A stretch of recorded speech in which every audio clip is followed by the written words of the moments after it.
welcome to today's episode of the Balanced Approach podcast. I'm your host, Lou Padian. I hope that you're doing well and are enjoying the podcast and the topics we've covered so far. These podcasts are released every Monday, Wednesday and Friday, so be sure to subscribe wherever you are listening to be kept up to date. So, on today's episode, we'll be focusing on removing the guilt around eating and potentially adding a little bit of structure to help you manage your unplanned eating throughout the holiday season.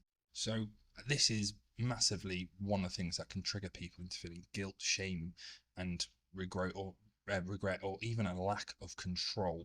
And we want to try and manage those sort of behaviors and habits and have some almost these plans to go in.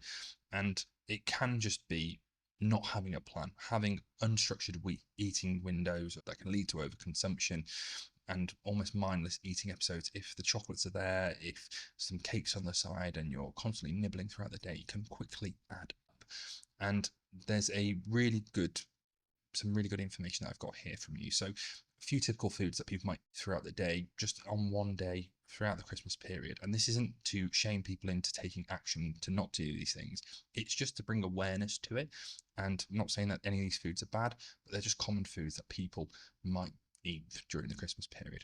So we've got 2 small mince pies, we've got 7 chocolates, and I know, for example, 7's quite a modest amount for me, or especially during the Christmas period. 4 cheese and crackers and 6 profiteroles. How many calories do you think that might add up to? And this, I don't want people feeling that I'm shaming people into action, because that's definitely not the case. But that is nearly 1,700 calories. And that might just be little nibbles, little bites throughout the day that can quickly add up and make, if you've got weight loss goals or want to improve your composition in the new year, then doing a couple of days of this, if these are available throughout the office, or having a few different social events where these foods are available, it can quickly put you in potentially a worse spot than you would want to be moving into the new year. So just adding a bit more structure, like I said, around having planned meals throughout the day, so having a regular eating routine around breakfast, lunch, dinner, maybe 1 or 2 snacks in between. Avoid grazing if you can throughout the day, so have periods where you are eating and being fully invested in that eating period where you are mindful in the way that you eat.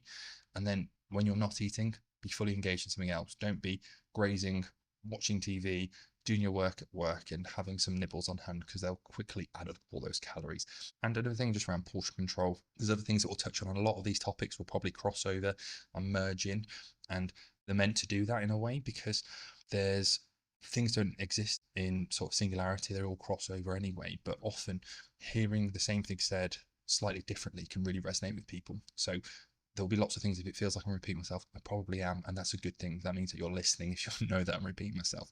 But having some portion control around their fruits and vegetables, making sure we're full up on the high fiber, highly nutritious foods.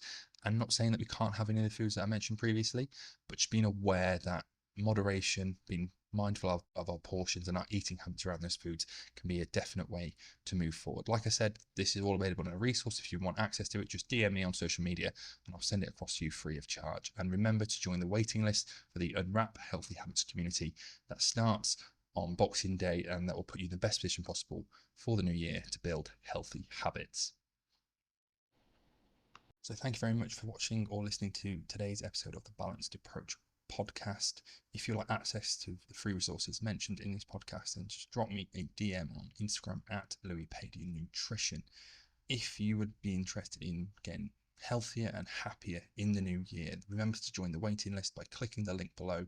It will be open from Boxing Day and will help you unwrap healthy habits into the new year.